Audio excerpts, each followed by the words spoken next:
Temos aqui o nosso coordenador, doutor Antônio Santa Rosa, da DFSP Advogados, doutor Gustavo Santa Rosa, sócio da DFSP Advogados e também coordenador, subcoordenador, enfim.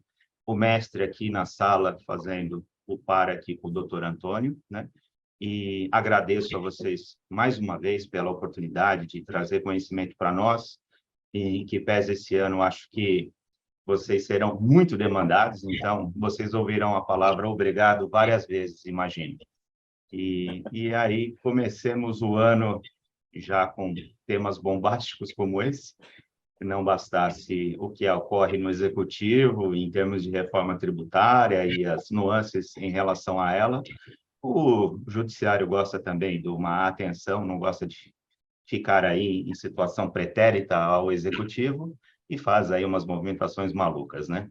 Graças a Deus temos vocês aqui para dar um pouco de luz para nós e assim já passo para vocês o microfone, agradecendo, obviamente, todos aqui da comissão, os nossos membros tradicionais, sempre presentes. Muito obrigado e, mais uma vez, peço que todos participem desse bate-papo e desejo uma boa reunião. Palavra é de vocês, doutor Antônio e doutor Gustavo. Ok, Reinaldo, obrigado. Bom dia a todos. É um prazer para a gente estar aqui nessa segunda reunião do ano, né? E nós estamos à disposição. Gostamos muito desse ambiente, de poder trazer aqui esses assuntos, nem sempre fáceis, nem sempre difíceis, né? Mas assuntos que merecem aí a nossa atenção, né? Em função da nossa gestão aí no mundo empresarial. E lembrando que direito tributário no Brasil é um assunto extremamente complexo, né? A gente entra aí a partir desse momento aqui da coisa julgada, a gente entra num ambiente mais pantanoso, né? Porque muda um pouco aquela visão do trânsito em julgado, né? Então, vamos tentar trabalhar esse tema, né, numa linguagem que a gente consiga entender, né? O Gustavo preparou aqui essa apresentação, trouxe um exemplo prático para a gente ter esse entendimento. E essa reunião, como disse o Reinaldo, é muito mais um bate-papo, né, para a gente trocar ideias.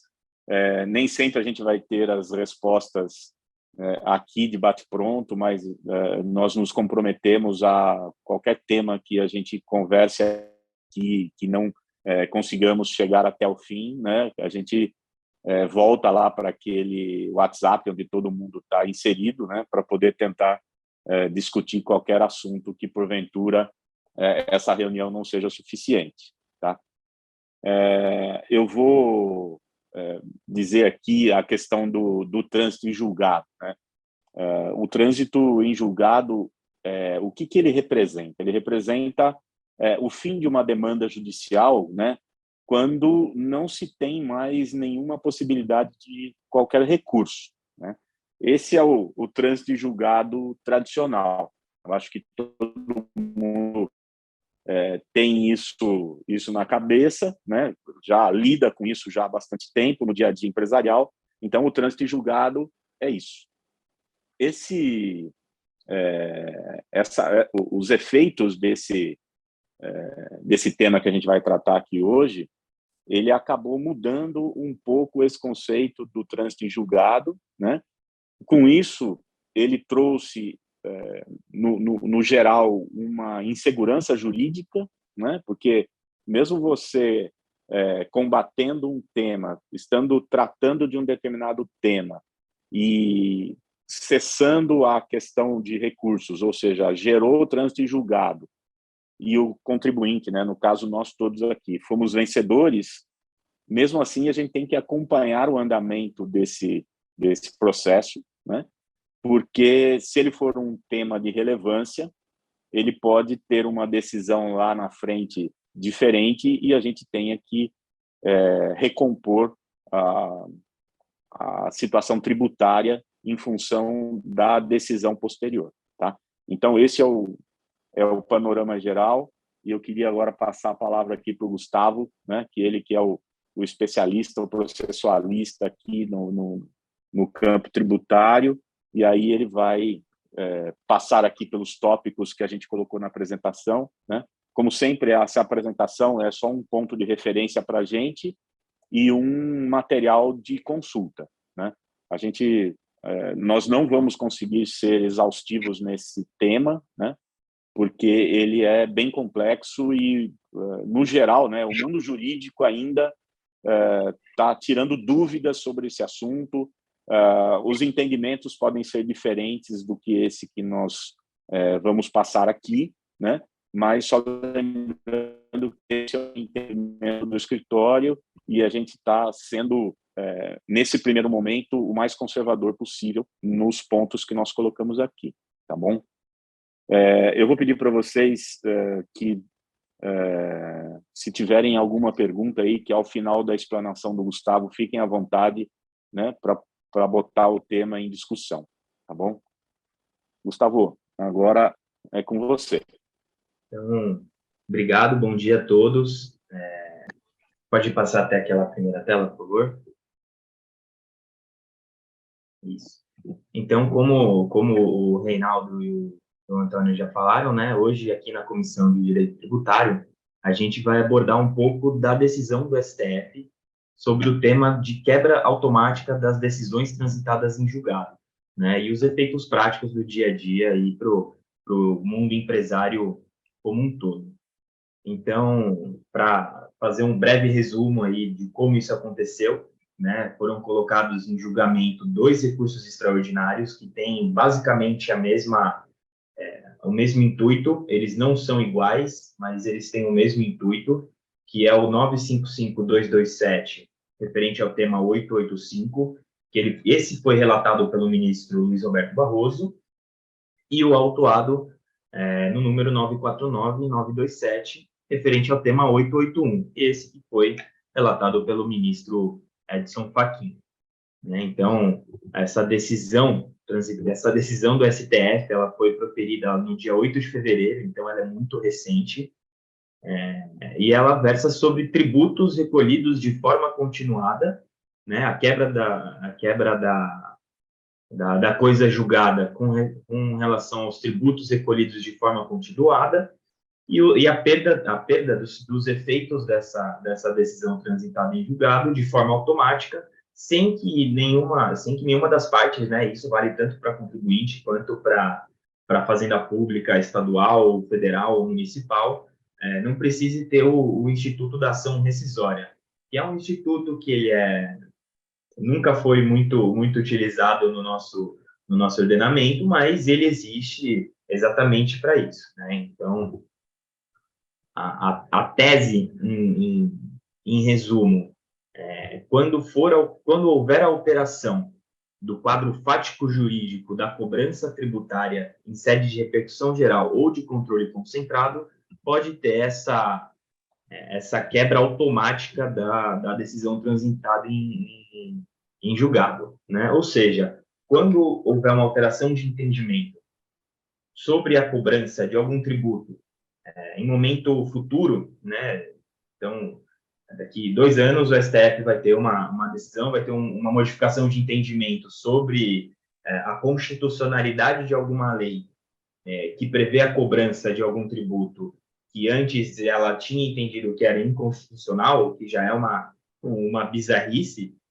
Isso vai alterar aí a questão fática jurídica da cobrança e vai ensejar a quebra automática de decisões transitadas em julgado anteriores, tá? Gustavo, eu queria que você falasse sobre 3 pontos aqui que você mencionou, né? O primeiro, o que é o tributo continuado, qual é a natureza do tributo continuado. Segundo, o que é repercussão geral e o que é controle concentrado. Sim, isso está aqui no script, né? Eu já ia entrar agora nessa parte do que é o tributo recolhido de forma continuada. Então, queimei a largada. O que se entende por tributo cobrado de forma continuada, né? Então, são aqueles tributos cobrados ao longo do tempo que as partes envolvidas nessa relação ela se renova e se prolonga em virtude da natureza do negócio em si. Então, por exemplo, o ICMS. O ICMS, ele é um tributo cobrado de forma continuada. Todo mês você tem a incidência do ICMS na sua operação. Se você vai pagar, se você vai apurar crédito, isso independe, né? Porque a cobrança existe, ela sendo 0 ou ela sendo 1 milhão, tá? Então, acho que esse é o conceito do tributo cobrado de forma continuada. E aqueles tributos que não são cobrados de forma continuada. E aqui a gente pode dar um exemplo que o próprio Barroso ele deu esse exemplo no julgamento, que é a questão do ITBI na alienação do imóvel.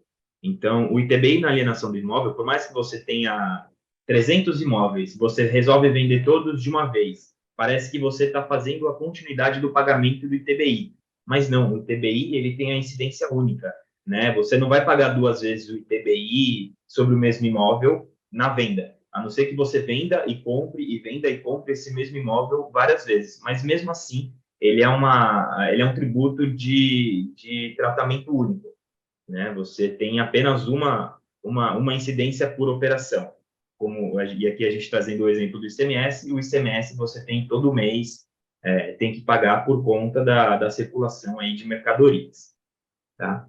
Então, e aí eu vou falar um pouco mais para frente também do controle concentrado e da repercussão geral, tá? Então, só para concluir aqui o conceito do que foi o julgamento do STF dessa quebra da coisa julgada.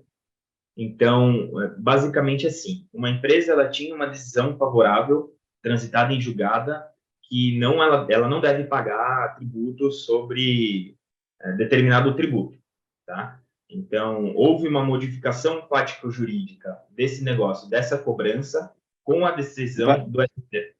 Pode falar. Desculpa.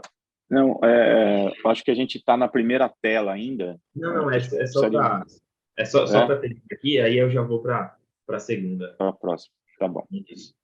Então, voltando, né? Aqui, quando tem essa modificação fático-jurídica, o que eles entendem como essa modificação? Uma simples decisão do STF em sede de repercussão geral ou de controle concentrado, né? Então, a partir do momento que tem essa modificação, o contribuinte deve automaticamente voltar a pagar esse tributo, independente de ter essa decisão transitada em julgado ou não.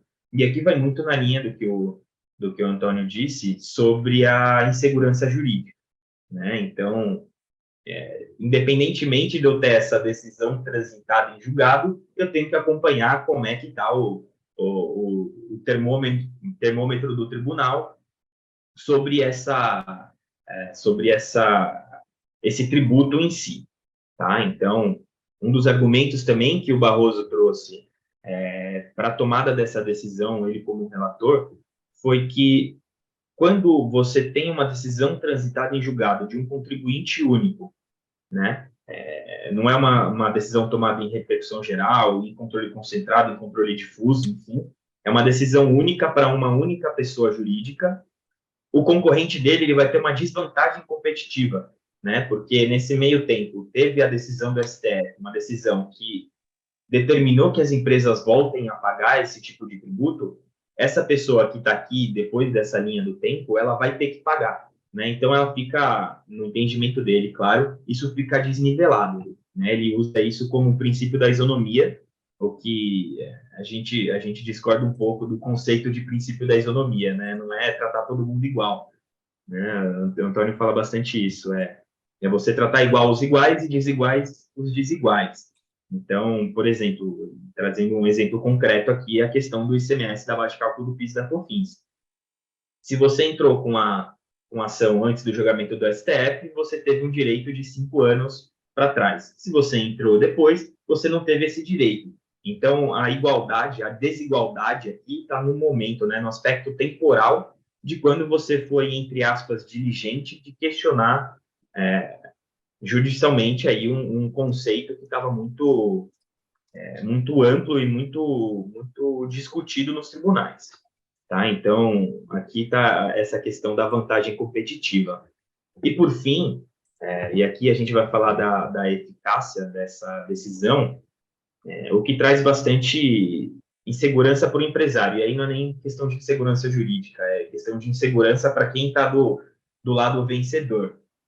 mas eu vou ter que retroagir, eu tenho uma decisão em 2005, que mudou o entendimento em 2023, vou ter que retroagir desde 2005?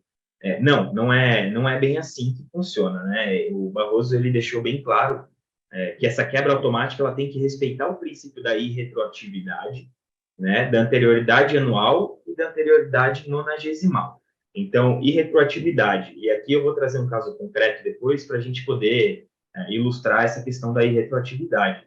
Mas quando a gente está falando de imposto, né, ICMS, IRPJ, ISS, a gente tem que respeitar o princípio da anterioridade anual. Ou seja, a decisão foi tomada em fevereiro de 2023, reinstituindo a cobrança de um tributo, a gente vai pagar a partir de 2024.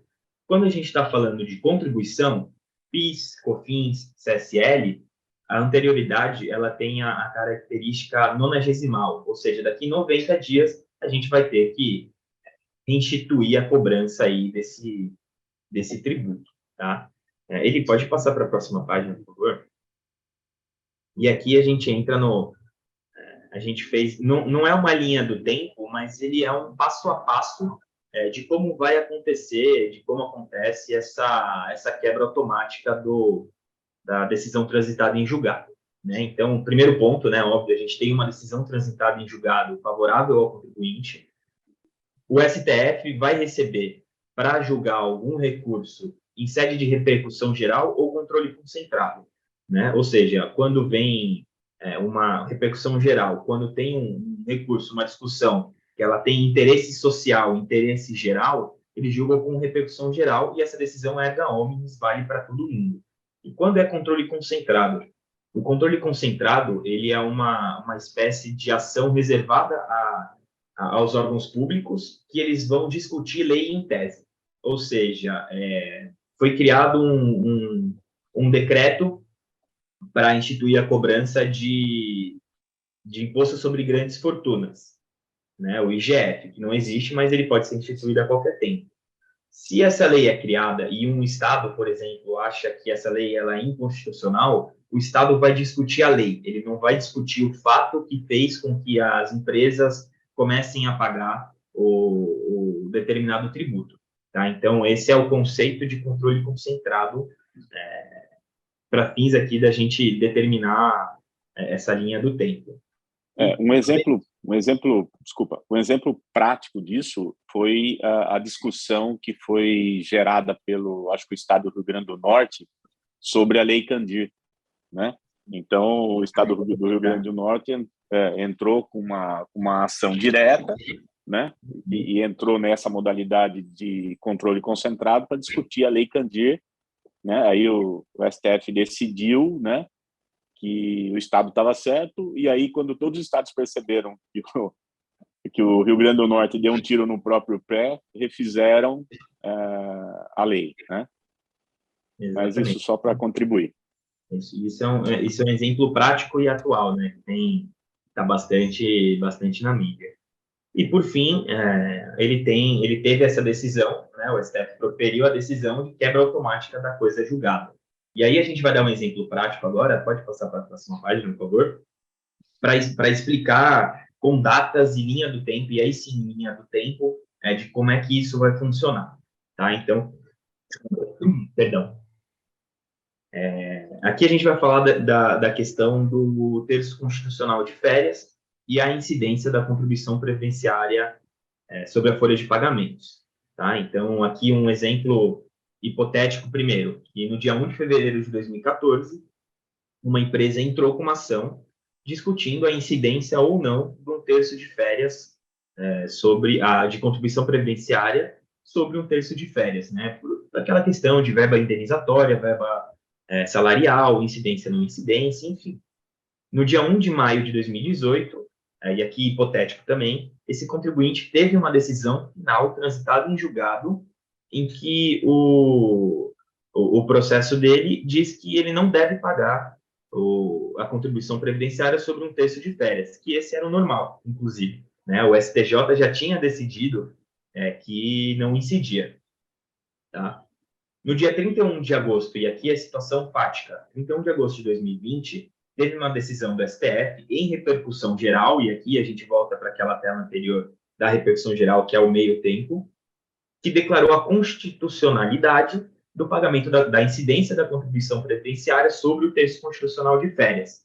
Então, aqui é bom a gente ter em mente que desde o dia 31/8 de 2020, o STF declarou constitucional, e no dia 1/5 de 2018, a gente tem uma decisão transitada em julgado falando que é inconstitucional. Tá? Então, aqui a gente tem a sobreposição de decisões.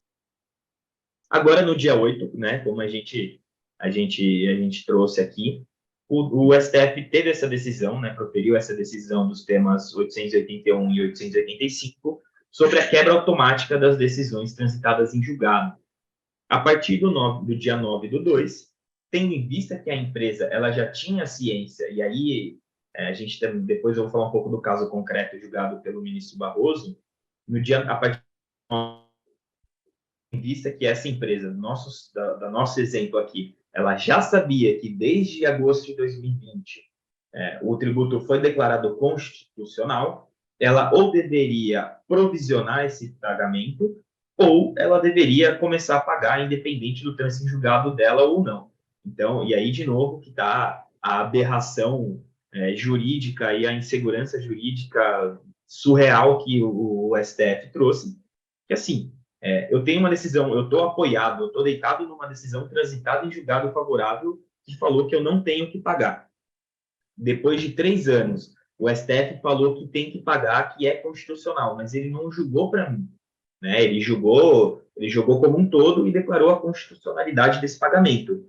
Mas ele não falou que quem tem decisão transitada em julgado tem que começar a pagar. Né? Então, ele sempre foi omisso quanto a isso. Então, né, voltando aqui para o dia 9/2, a gente tem que, respeitado o princípio da irretroatividade, respeitado o período prescricional, a gente tem que devolver aos cofres públicos aí tudo o que foi pago desde a tomada de decisão do STF.